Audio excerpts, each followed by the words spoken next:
تا غذای دانشجویی که اگه توی اروپایی برات زیر 5 یورو، اگه توی ایرانی برات زیر 50 تومن در میاد. پاستای اولیویا اویلو یکی از رسیپی‌های قدیمی، اصیل و بسیار خوشمزه و یکی از غذاهای خیلی محبوب ایتالیاییه. روغن زیتون، سیر، فلفل چیلی و جعفری، آب لیمو، نمک و فلفل. به این صورته که توی روغن زیتون داغ سیر و چیلی و آب لیموتون رو می‌ریزین و بعدش اسپاگتی فوتوچینیتون رو بهش اضافه می‌کنین به همراه آب پاستا.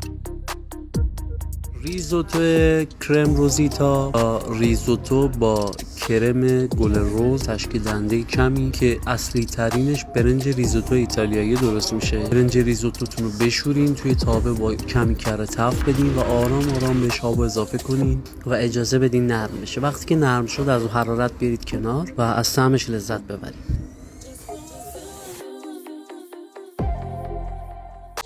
و میرسیم به سالاد که رکن اصلیش رو سسش تشکیل میده. یه زرده تخم مرغ، 4 قاشق خردل، آب یه دونه لیمو ترش، 2 حب سیر پوره شده و له شده، نمک، فلفل، روغن زیتون. بعد توی یه جهت شروع به هم زدن بکنین اونقدر که یک دست بشه و اجازه بدین 10 دقیقه یک رو توی فریزر استراحت بکنین. که این رو میتونین با کاهوی رسمی، نون توست شده و برای گارنیش هم میتونین از پنیر پارمسان و کمی شوید خشک استفاده کنین. نوش جون.